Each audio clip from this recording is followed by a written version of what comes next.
Hey everybody, hope you guys are all doing okay. Welcome back to the epic journey that is Siralim Ultimate. Last episode we got going. It was a bit of a long episode. It kind of had to be because there was a lot to talk about. This episode, there will be less talking, although there still are plenty of things that I need to address. But rather than sitting here and talking about them, Instead, the way I'll do it is I will simply play and I'll address the different gameplay concepts as and when they come up. They will all come up at some point, and I think that is really the best way to get a feel for what this game is like. Because I can talk to you for literally hours, there's probably days. I could talk to you for days on end about everything there is in this game, and unless you have some concrete examples of the things actually happening, most of it will just, like, your eyes will glaze over. That was kind of me early on when I was playing, when I was just trying to read the the codex information in this game. There's just so much, and it really is overwhelming, but the best way, I think, is to just start playing, and over time, you'll start to get an intuitive feel for what things are like. However, before we jump in, I think I will take you for a bit of a tour around the castle. Now, we've already seen parts of it. We've seen the arrangement of things on the right. We've seen this cool little thing. By the way, I love the little touch that when you enter this area, your monsters take their seats on these stools. Very nice touch. And there's that staircase down there, presumably going to the menagerie where the rest of your creatures are kept. Before we get going, before I do what I was gonna do, I will mention there were a couple things I noticed with the recording in the last episode. The first one was that I didn't notice this while I was recording, because it's hard. I think this is true for a lot of people. When you're speaking, it's hard to get a sense for what your own voice sounds like. And my voice sounded very nasally and a little bit stuffy. And that was because I was recovering from a pretty long and annoying cold. I'm still in the recovery phase, so I might still sound a bit nasal even now. I don't feel stuffy, but I might sound that way without realizing it. So if that's the kind of thing that bothers you, then you know what? Feel free to just skip ahead a few videos. Trust me, we're in no danger of the game suddenly ending. This is going to be a very long series. So that was point one. Point two was I forgot to disable the mouse cursor from being recorded, and I have disabled it now. Not that it was necessarily a huge deal, but I am playing this game with controller. I'm not actually using the mouse, so the cursor really shouldn't be there. So hopefully that's been fixed. I'll have to confirm that afterwards when I go through this recording. So those are the just the two minor housekeeping points. Now with those out of the way, let's do what I was gonna do at the start of this episode, which is let's go for a tour. Now I've already shown you, the things to the left, things to the right. I've shown you the Gate of the Gods. I'm pretty happy with the setup that I've put over here. Let's take a look at this person to the right. This is Nethermancer Ned. Now, what he'll do, before we talk about what he does, let's briefly talk about the bosses and the boss fights in this game. So, as I mentioned, there is a story, but the main story, which, if we go back to this thing, we're currently on Realm Depth 417. The main story only goes from Realm Depth 1 to around 60 or 70, and over the course of that you fight all of the bosses once, and at the end there's a final boss. And that's all well and good, but in this game that segment, you can almost think of it as just an extended tutorial.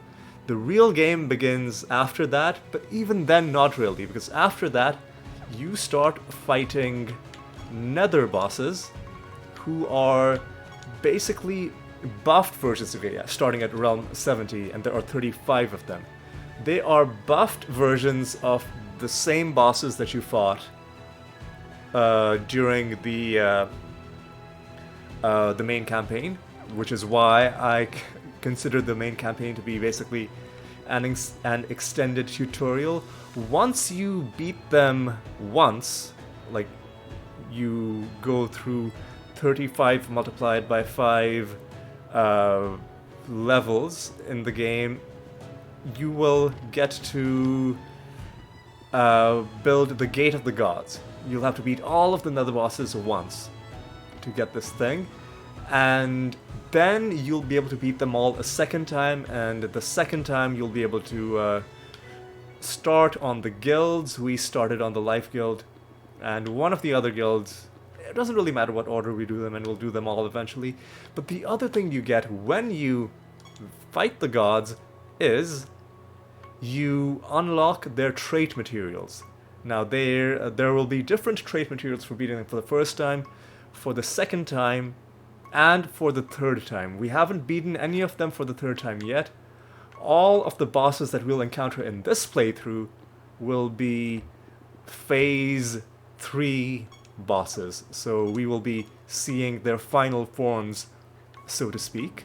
And whenever we beat them, we will get... I almost consider these to be trophies, although technically these are things that you can buy and turn into a part of your own build, and maybe at some point we'll see if we want to use any of these. You can't find these, you would have to buy them. That's why we're scrolling through these. It says I own 0 of all of them. You have to buy them from this guy if you want to own them.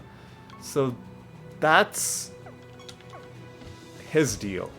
And by the way, he just comes by himself with no other decorations. Everything around him is stuff that I've put. I put this little thing there, this little torch, this rug with the, I think, a hellhound sleeping on it. Those are all extra decorations that I've put. So that's this guy's deal.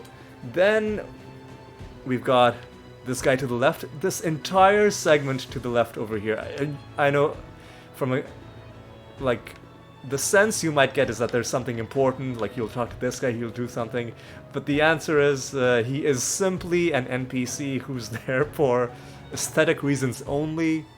This entire segment was part of me kind of flexing my interior decor, interior decoration muscles, and trying to see if I could do something interesting with this little corner. And I feel like this works pretty well. These two bookshelves are, in fact, one of the... let me back up a little bit. So when we're doing realms, they will all have their own aesthetic, their own layout, their own collection of items in them. And when we... like, while you're in a realm, you might see something that you're like, oh man, that looks really cool. I wish I could put that in my castle. But guess what? I think almost anything you see in a realm can eventually be unlocked as a decoration. So these two bookshelves are actually items from one of the realms that I unlocked. So that's pretty cool. I like the way they look. Over here we've got the I forget what the name of this, the reliquary. This is where we can mess around with our relics. This is also where we would go to hand in our Rune of Prophecies. Behind it is, again, this is entirely decorative. I've got these two statues, I've got some torches, I've got an altar, and these torn banners. I think they look pretty cool. And to the right, I've got... again, this is partially functional, partially decorative. The functional part is these four guys in their colorful suits. These are the the dwarves, who you can go to play games of chance, and if I talk to each of them, you'll see, well, you'll see which game they play. So this guy you can play Keno. With this guy you can play Siralim, which is like obviously a reference to Monopoly. With this guy you can play Scratch Card. With this guy you can play slots. You can see I've got a bunch of tickets for them which I haven't used. We'll look at gambling later on. In fact, we'll have to gamble from time to time for prophecies anyway, so no point doing that right now. And, well, before I go up, the rest of the castle is empty. And as you can see, it is huge. Most of it is empty. I do have a long-term goal of decorating this entire place. But before I do that, I want to have all the decorations unlocked. That'll mean finding all of the decorations from the different zones, which is going to take a while, and then also buying the extra decorations from the different gods, which I've only bought a few of them. I haven't bought the rest of them because you do need your emblems for other useful things as well, so I'm kind of prioritizing that at this stage of the game. But eventually at some point we'll probably have entire episodes that are just dedicated to decorating and nothing else, just as a change of pace. But we won't be doing that for a while. Now let's go up, and the last thing I'll show you is this is my room, my chambers, my bedroom, whatever you want to call it. By default, when you start a new game, I believe this is where the portal spawns by default. But I moved it and I instead turned it into my little room. See, I've got this mirror here. The only functional thing in this room is the wardrobe, which you can go to in order to change your appearance or to change your creature's appearance as well. You can reset your perks, you can change your specialization to something else. That's the only functional thing. The rest is just decorative, and once again we've got a rug with a sleeping creature on it. That's a bit of a running theme, you'll see. I didn't even notice it until just now, but evidently I like to have rugs with animals sleeping on them, because I guess it just looks kind of cute.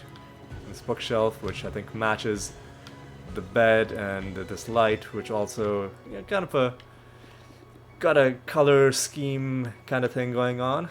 Anyway, so that's all about my my little castle, and I think now it's time to start going and seeing what kind of havoc we can cause in another realm. Once again, I'm going to re-roll until I get a good item bonus.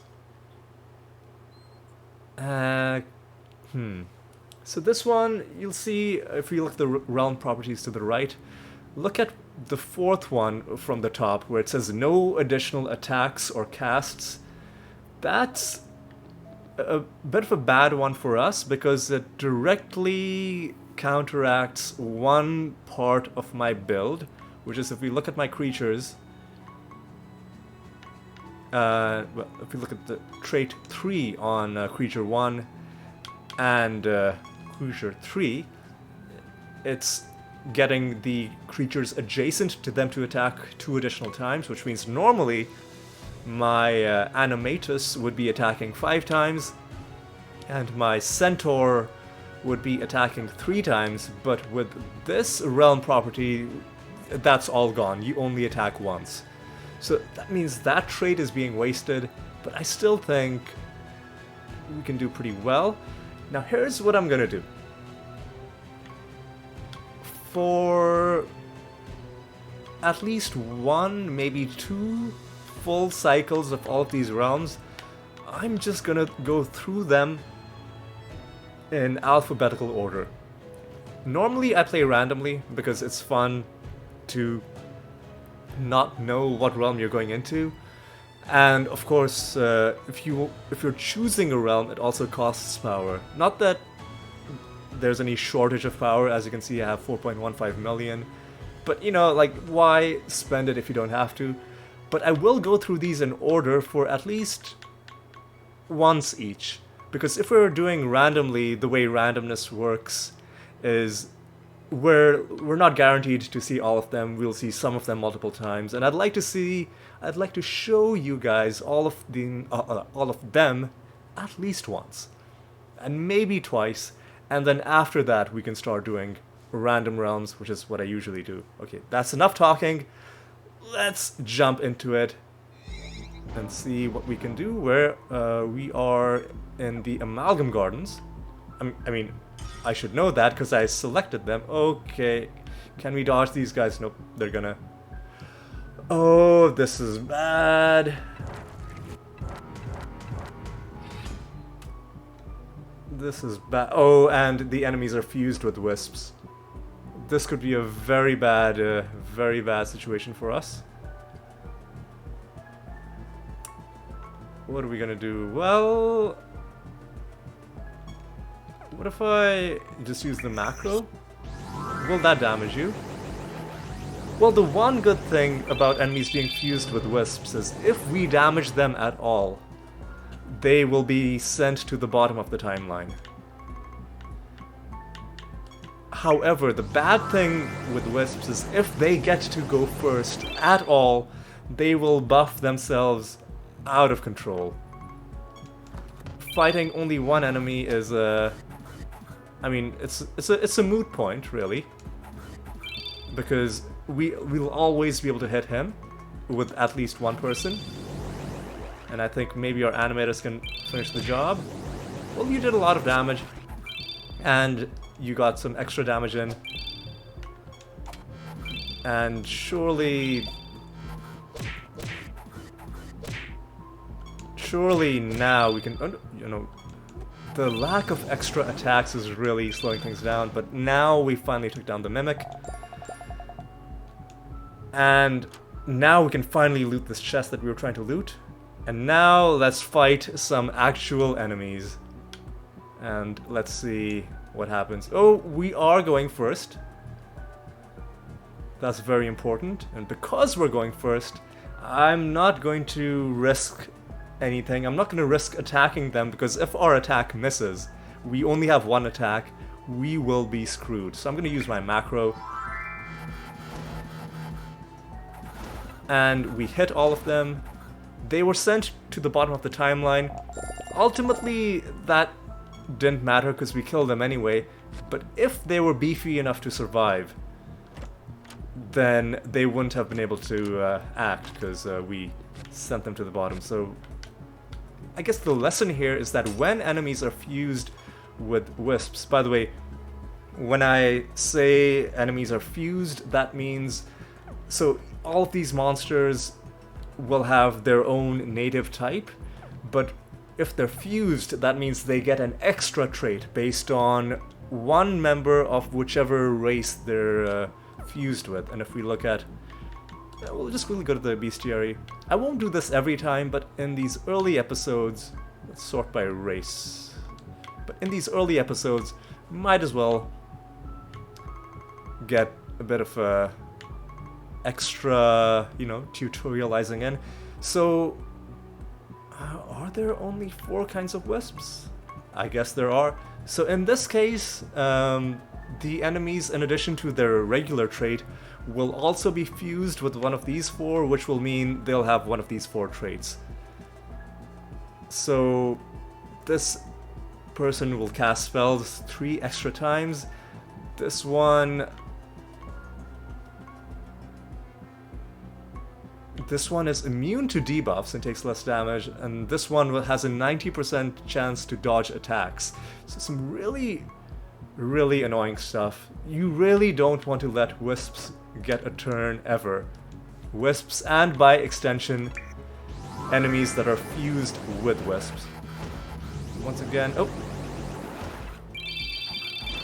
One of them avoided damage from the first phase of our attack, but fortunately for us, corpse explosions triggered and they were hit and wiped out by those. So that worked out well for us. There are 4 more enemies in this map. We're also collecting... Ooh, I don't think we've donated yet. So that's an important thing to do. Collecting buffs for ourselves, debuffs for our enemies, collecting materials that we need for our projects as well, which is good. Okay, 2 enemies are approaching. This is bad, because 2 of them went, but for some reason didn't do anything. Huh. Well, sucks to be them, because I think they're all dead now. Okay.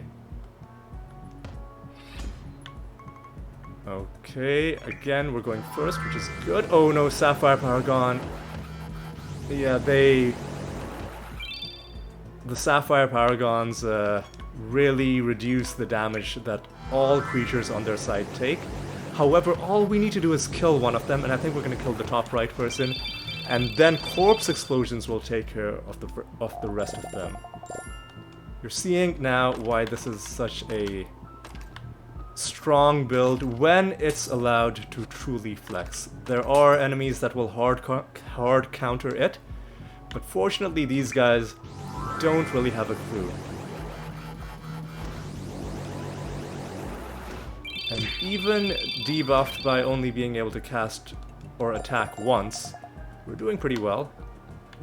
I guess it really only debuffs us when we're attacking, and in this instance we've simply opted... Okay, this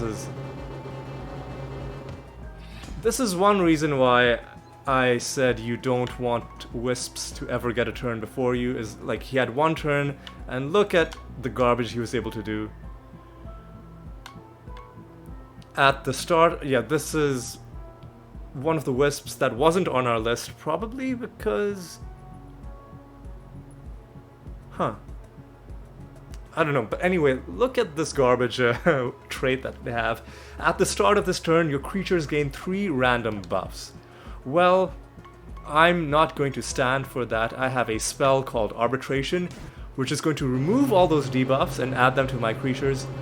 Not that I necessarily need those buffs, but some of them had Rebirth, which would have meant that they would have respawned after we killed them, and I just don't want to give them any chance to come back.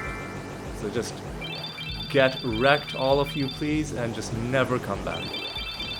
I know we also, in our party, have a member that has a 75% chance to stop enemy resurrections, but that's still only a 75% chance, and sometimes, in fact, 25% of the time, it won't work.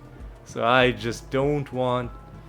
I just get really irrationally annoyed when an enemy that I've killed comes back. I'm just one of those kinds of people. Anyway, I think we've collected enough debuffs. Now let's interact with this thing. Okay, this is great. So what it just did was it summoned a Dumpling. You might be wondering, what's a Dumpling? A Dumpling is I could show it to you in the bestiary, but better to show you in combat against the actual thing. So let's go and find out where this Dumpling spawned. Let's find it on the map. We've got the entire map explored, so... Oh, okay, it's there in that corner. This tiny little thing. We're gonna go over there and we're gonna try to kill it. It'll be tough, chiefly because we don't have our extra attacks, and Dumplings have almost boss level amounts of HP. So let's look at this guy. At the start of that, you see 1.46 million. That is a lot. That's a lot of health, but fortunately, Oh no, I was gonna say he's gonna be fused with the wisps, but he's not fused with the wisp, so he won't be sent to the bottom of the timeline. That is rough. However, he is frozen. Yeah, he is frozen. We'll also put him to sleep, just to give us an extra chance of maybe less damage taken as well. And heal every turn. Okay, so there's a bunch of things we have to do. If he's gonna be... Here's how we'll do it. We'll do a normal attack with you. Did a lot of damage. With you... Let's use the macro.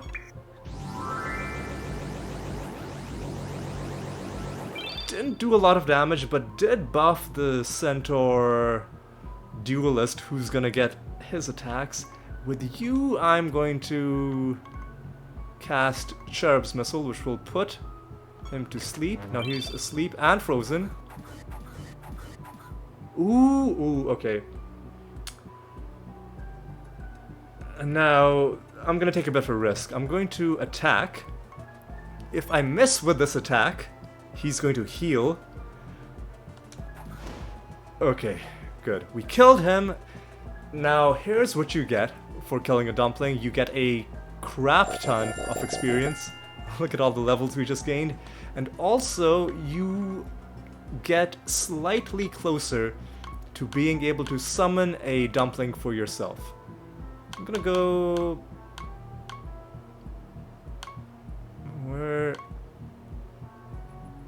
is the dumpling? Here we go. Here we go. So, most monsters, in order to summon them, you just have to beat them in combat once, and you get 100% of the mana that you need. With a dumpling, you only get 1% per dumpling you kill. I've killed 55 dumplings in the 220 plus hours that I've been playing.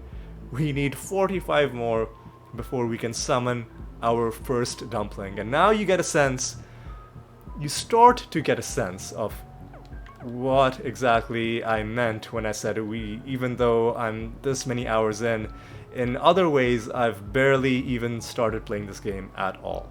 Okay, so one objective accomplished, we killed the dumpling. Now before I try and complete this quest, I'm actually going to fight the master, the Chimera Master. I'm actually not sure what to expect here. However, I do know that we are going first, so if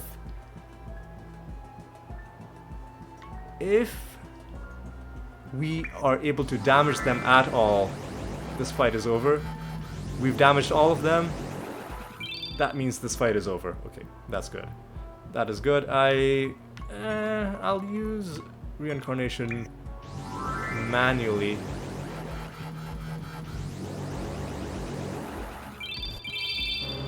Archangel's Blessing, just adding insult to injury. We didn't even need it. I'm gonna just cast this again. And I think our duelist might be able to finish things for us. Oh no. They have a lot of health. But... there we go. One of them came back. And stayed alive. Okay.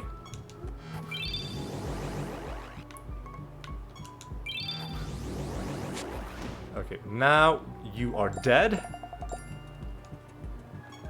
And we have gained 1 rank of Chimera Mastery. Now let's try and wrap up this zone.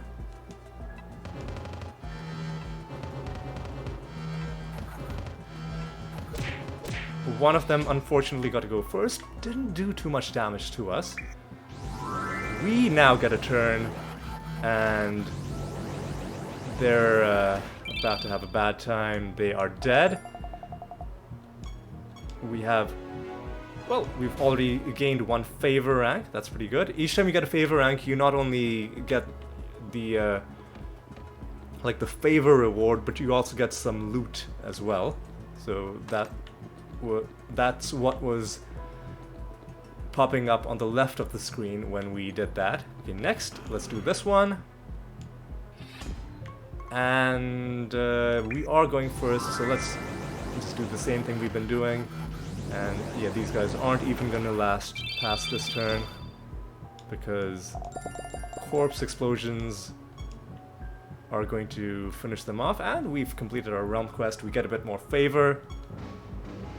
Our fortune goes up. Fortune, I should explain, is a... It can go between 0 and 100, and it just increases the... You know, at the very top under resources, those 5 things, brimstone, crystal, essence, granite, power, those are the basic currency resources, and I think what a fortune... The only thing it affects is your rate of finding those resources. We don't really need more of them yet, but better to have more of them than not have more of them. Right, last couple of things we're gonna do is we'll try and fight these mini boss enemies.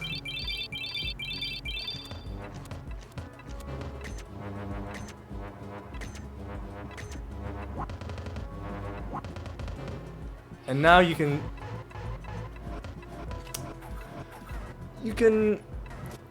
get the sense of why it's annoying to let wisps get a turn before you, because look at the garbage they were able to do with just that one turn. But I think we have the situation in hand now. Okay, with our animators, let's just do this again. Oh, or maybe we should have cast arbitration, because one of them has rebirth. That little buff, the one with the halo on it, in its icon, that means it's rebirth.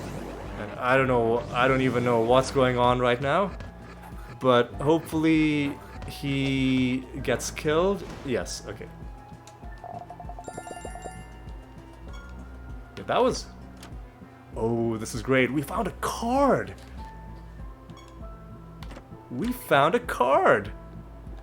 I was wondering when I'd get to talk about cards. Cards are one... So, you'll see most of the time when I find loot, it just appears on the left of the screen briefly and then goes away. The only kinds of loot that will actually open a pop-up window are the very rare kinds of loot, which is cards, skins, and nether stones. Now, what are cards? We just found a smog type card. Don't remember which one we got, because they all have similar kinds of names. I think it might have been the lethal smog. So, what cards do is... Well, let me back up a little bit. First of all, they give you some small amount of basic stat bonuses based on how many of them you have, and they're divided between the different the different monster groups. But also, within each collection of cards, if you find enough of them, you get other perks. So we found a smog card, and well, we had 2, now we have 3. We would have to get 5. Excuse me, 5 for the next one. And right now the bonus we're getting is enemies take more damage from the poisoned debuff, which is fine. We don't really have a poison build. But occasionally enemies will randomly be poisoned just due to effects we find in the realm, so it's fine to have. And if we found 5 cards from this set, then it's a little bit hard to parse, but whatever it is, it sounds pretty good. Increases the amount of attack added to the poison debuffs that your creatures apply. We would have to read about how these damaging debuffs work in order to fully make sense of this, but that sounds pretty good. And the last one, poison debuff lasts forever, that just sounds really good. But in order to get that, we'd have to find all of the cards, and while we're on the subject of cards, look at the top left. It says I have 81 out of 1052. Not even at 10% yet. 220 hours in, not even at 10%. And you'd better damn well believe getting all of the cards is one of my goals. So just hammering the point home that there is a lot to do in this game, and we are barely even at the beginning right now. Okay, now it's time to close out this realm. Once again, let's do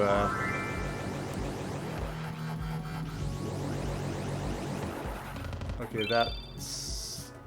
See, I wish I could tell whether this guy is above or below 50%. Because if he's below 50%, even slightly, then that means he will die. If he's above 50%, oh no, he's gonna live. With a tiny... Oh no! We did get extra, okay. But he lived longer than I expected him to, which is it did take an extra instance of that damage being applied to kill him. But we did kill him, and a good time was had by all. Well, except for the people we just killed. Let's take a quick look around before calling it a day. Now, normally, if I was playing by myself, I would also summon divination candle enemies to fight, but I'd rather not do it right now because, you know, this battle's been going on for a while, and I think let's just close it off for now. We'll save divination candles for when we're a little deeper into the series. Early on, when we're still easing into it, there's still stuff to talk about, and I don't want to scare any of you off by, you know, getting super grindy just yet. For now, let's just enjoy the ambiance and not get into hardcore farming mode. I will, however, immediately start... I'll start another Keyforge mission. I'm just collecting keys to the Gate of the Gods. We've got 116 of them. Long term, we're probably going to need thousands, so I'm getting a head start on that for now. Okay, I think that's going to be all for this episode. I'm thinking long term we'll probably do 2 runs per episode, but for the first few, because there's going to be stuff to talk about in addition to, you know, the realms that we'll be fighting in, we'll do 1 per episode for now. And yeah, I think we'll call it good. Don't think there's anything else that needs to be done. Let me quickly check my prophecies. I need to find a treasure golem. I need 1 more Pandemonium Shrine. And I need to finish my hunt mission. I think we can do all of those. I think we can all do all of those. What I'll do is, next episode, I'll talk more in depth about the Rune of Prophecies, and hopefully, maybe even complete it, if we're really lucky. But realistically, it'll probably take a few episodes. Anyway, I think that's going to be all for this episode. It's been I have to say, a pretty good start to the series. 2 runs. We haven't had a full party wipe yet. We killed both the trainers in both of the realms that we went to, and as a bonus, we've even found a card to give you a sense of how rare cards are. We're at realm depth 418. And that doesn't mean I've only done 418 of those. There are also instances where I've been playing at lower realm depths, just casually grinding, and I've only gotten 81 cards. So that, yeah, cards are going to be one of those things that it might even be the last thing left for us to do in this game, is to find the last set of cards, because there are a couple where I'm not even sure how I would go about finding them. But anyway, that's all about that. One last thing I'll show before calling this episode to a close is let's look at my achievements list. So far, we have 26% of them. So we just had to take a quick drink of some lovely water. But take a look at the top number. If we look at all of them, we have 1348 out of 5,079. That is a lot of achievements to get. And you can't also do, some naive math and say, well, you've got a quarter of them, you've been playing 220 hours, if you play for 4 times that amount, you'll have all of them. No. The reason that doesn't work is because a lot of the ones we've gotten are the easy, low-hanging fruit achievements. And the ones that will remain, especially at the very tail end, will take a lot of time and effort to get. So, it gives you a sense of how much work there is left to do, how much fun there is left to have. Let's put it that way, because at no point during all the grinding, all the long hours I've put, at no point did I feel that it was anything less than sheer joy. So we're gonna enjoy every moment of it. One last thing I'll mention, and this I love, is that making achievement progress is so rare in this game that Steam has a separate achievement for each individual percentage point bit of progress you make in the overall achievement count. So when it goes from 26 to 27, I'll get another Steam achievement for that, just because there's so much to do in this game that you really need to be, every small bit of progress you make needs to be celebrated, because otherwise you will very quickly get daunted by how much you haven't done in this game. So in order to counteract that, you kind of need to cherish what you have done, and the Steam version at least does a good job of doing that. I don't think the mobile version does that, but Steam version does it, so that's fine. But yeah, I think that's the last thing I wanted to mention was the achievements, and now it is time to call this episode to a close. I hope you enjoyed it. I hope you're getting a feel for what the game is like, or if you're a Siralim veteran who's hopped aboard and is following along, I hope you enjoyed it. I hope you like what I've done with my build. It's not optimal by any means yet, but it works for now, and we will iron out its shortcomings as we get deeper into the game. So, that's all gonna happen. But regardless, whether you're new to the game or a seasoned veteran, I'm just happy to have you along. Hope you enjoyed it, and hope you will stick around for the rest of the series as well. So until the next episode, take care.